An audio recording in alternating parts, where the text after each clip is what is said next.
हमारे चैनल के दर्शक एक टोपी में नौजवान को देख रहे होंगे।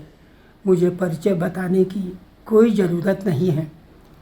शहीद आजम भगत सिंह और उनके साथ ही मदर टेरेसा और पेरियार स्वामी, ऐसे कई लोग हैं। बिरसा मुंडा, जो आदिवासी लोग उन्हें भगवान मानते हैं, अपना भगवान मानते हैं। रानी अवंतीबाई लोधी, ऐसे माता झलकारी बाई, ऐसे कई लोग महापुरुष, महिला पुरुष, तमाम महापुरुषों की एक तस्वीर से सजा हुआ कमरा है।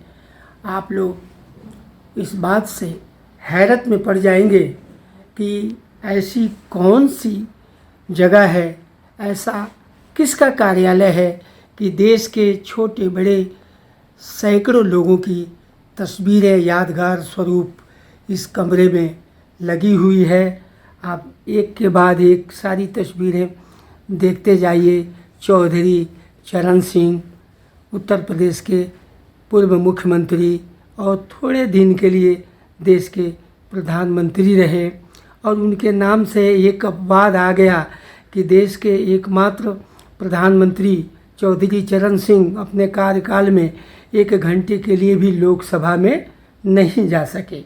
यह चौधरी चरण सिंह के साथ ये घटना घटी।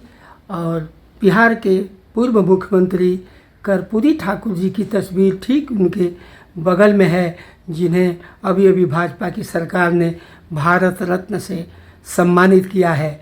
और हमारे बाबू जगजीवन राम जी को आप देख रहे हैं जैकेट में, जिनके साथ जब वो देश के उप प्रधानमंत्री थे, उन दिनों कभी घंटे घंटे भर उनके कार्यालय में बैठकर उनके गांव से लेकर और मुंबई तक की खबरों का सिलसिला मैं जारी रखता था। चित्रगुप्त के प्रसिद्ध संगीतकार चित्रगुप्त जी के गांव के थे, इसलिए चित्रगुप्त जी का संदेश मैं बाबू जगजीवन राम जी को देता था और उनका संदेश चित्रगुप्त जी को जाकर देता था। फिर ठीक देश के संविधान के शिल्पकार भारत रत्न डॉक्टर बाबा साहब अम्बेडकर, माता रमाई यहाँ तस्वीर में है। फिर उन्हीं के साथ देखिए फूलन देवी की भी तस्वीर है। फिर APJ कलाम राष्ट्रपति, ऐसे अनेक लोगों की तस्वीरों के बीच में आप देख सकते हैं कि मान्यवर काशीराम जी, जिनको मान्यवर कहा जाता है। उसके बाद यहाँ वाल्मीकि जी की तस्वीर है और ठीक एक इसके मध्य में एक डॉक्टर बाबा साहब अम्बेडकर की बड़ी तस्वीर के ठीक नीचे एक छोटी सी मामूली सी कुर्सी जिस आदमी ने अपने लिए चुना है, वह एडवोकेट सांसद चंद्रशेखर जी हैं। एक छोटी सी कुर्सी देख लीजिए, एकदम मामूली सी कुर्सी, और यहाँ गेस्ट लोग, मेहमानों के बैठने के लिए जो सोफ़ा लगाया गया है, आप देख सकते हैं कितना कीमती, कितना मूल्यवान। एक मेहमानों के जो इनके पास मिलने आने वाले लोग हैं, उनके लिए देखिए कैसा बैठक है। एक दुर्लभ आपको तस्वीर दिखाता हूँ अपने चैनल के दर्शकों को कि जिस कार्यालय में इतने सारे देश के महापुरुषों की तस्वीर समेटी गई है, अपने आप में लाजवाब है। और जो आदमी यहाँ वो तस्वीर को रखा हुआ है, संजोया हुआ है, वह आदमी चंद्रशेखर, एडवोकेट चंद्रशेखर सांसद। देखिए आगंतुक लोगों के बैठने के लिए आप सोफ़ा देख सकते हैं। शायद ऐसा कहीं तस्वीर आपको देखने को नहीं मिलेगी कि जो खुद अपने बैठने के लिए इतनी सी छोटी सी एक कुर्सी का सिलेक्शन किया है। मैं अब ज़्यादा कुछ न बोलकर मैं यहाँ मुंबई के से आया हूँ और ख़ास चंद्रशेखर जी से मिलने आया हूँ, लेकिन दुर्भाग्य से वो अपने क्षेत्र में हैं। बल्कि यहाँ के दिल्ली के अध्यक्ष यहाँ मेरे साथ बालक राम बौद्ध जी हैं, और मैं इनके बारे में बाद में बताऊंगा।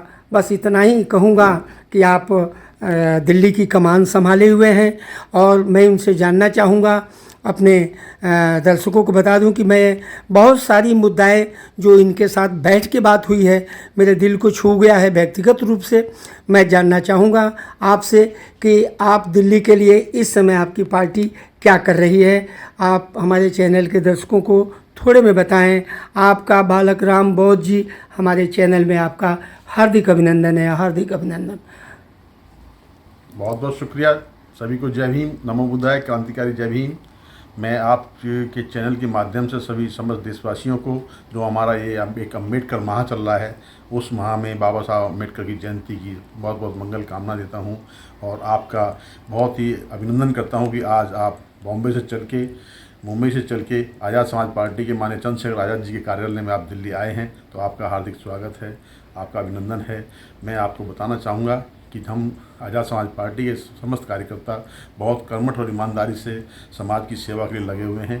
भीम आर्मी के द्वारा भीम आर्मी के एक एक कार्यकर्ता अपनी ईमानदारी से अपना निर्वाह कर रहे हैं और माननीय सांसद चंद्रशेखर आज़ाद जी का जो एक संकल्प है कि जो बाबा साहब अम्बेडकर ने जो एक संकल्प लिया था प्रबुद्ध भारत का निर्माण करने का जो उनका एक संकल्प था बाबा साहब का, उसको पूरा करने के लिए माननीय चंद्रशेखर आज़ाद जी जिस कड़ी मेहनत से लगे हुए हैं, हम सब साथी उन्हीं के साथ कंधे से कंधा लगा के बहुत सहभागिता के साथ लगे हुए हैं। और इस देश में जो एक बहुजन का जो एक संकल्प था कि जिस तरह से देश कभी सुनते थे कि देश सोने की चिड़िया रहा था, वो उस समय सोने की चिड़िया था। आज भी उसी देश को एक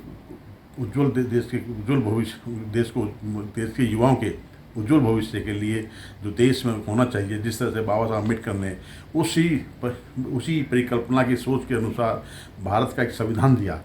वो संविधान एक पुस्तक नहीं है, वो भारत का एक आइन है। भारत का वो आइन है जो भारत के आम नागरिक को खुशहाल ज़िंदगी जीने का एक सपना देता है। सपना ही नहीं, उनको अधिकार देता है। उस अधिकार को धरातल पर लागू करने के लिए माननीय चंद्रशेखर आज़ाद जी ने जो एक शिक्षा के माध्यम से, स्वास्थ्य के माध्यम से, रोजगार के माध्यम से, पर्यावरण के माध्यम से जो एक संकल्प लिया हुआ है, उस संकल्प के लिए समस्त देश के भीम आर्मी आज़ाद समाज पार्टी के कार्यकर्ता उनके साथ लगे हुए हैं। अभी दिल्ली में जैसा कि आप बात कर रहे थे कि इंदिरा गांधी के कार्यकाल में जो 20 सूत्री कार्यक्रम की घोषणा हुई थी, तो उस पर कहाँ तक अमल हुआ है, इस बारे में भी मेरे चैनल के दर्शकों को बताएं। बिल्कुल, आपने सही बात कही है कि तत्कालीन प्रधानमंत्री स्वर्गीय इंदिरा गांधी जी ने जो 20 सूत्री कार्यक्रम के अंतर्गत 1974-75 में जो भूमिहीन गरीब लोगों के लिए जो एक आवासीय, उनके जीवन यापन के लिए कृषि भूमि का एक आवासीय भूखंड दिया था और एक रिहाइश के लिए भी एक आवासीय भूखंड दिया था।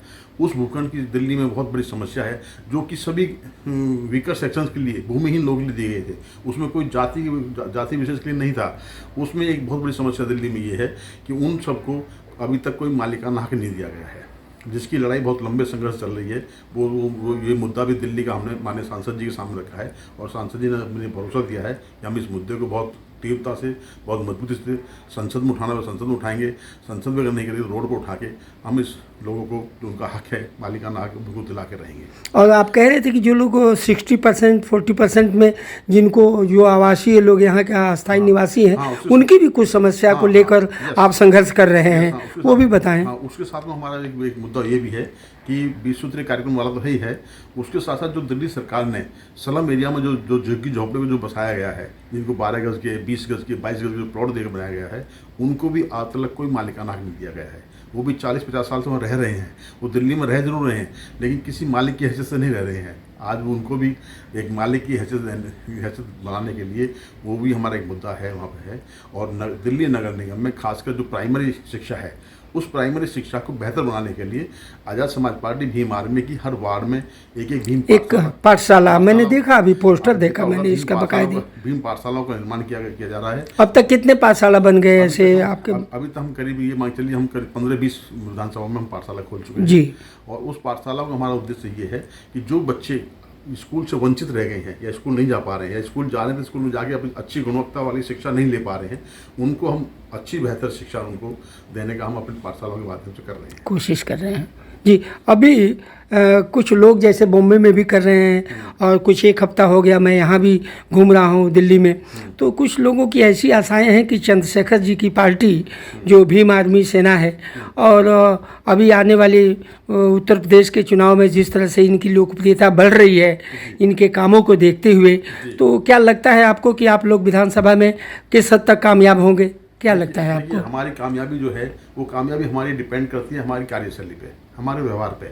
हमारे सांसद जी का जो व्यवहार है वो बिल्कुल जनता से बिल्कुल मिला हुआ व्यवहार रहता है। वो जनता में जनता जैसी रहती है उनके बीच ऐसे ही रहना पसंद करते हैं और जनता को उसी नज़रिए से देखते हैं।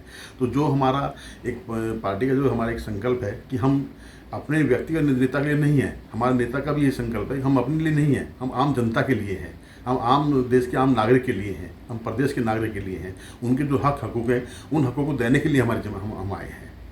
तो वो उस उम्मीद से हम पूरा भरोसा है कि जनता हमको पूरा एक मौका देगी और जब अगर जनता में जब जैसे ही हमें मौका मिलेगा हम उनको उनके हकों को पूरा 100% को देने का काम करेंगे। धन्यवाद, बहुत बहुत धन्यवाद आपका। बहुत बहुत शुक्रिया। जय हिंद।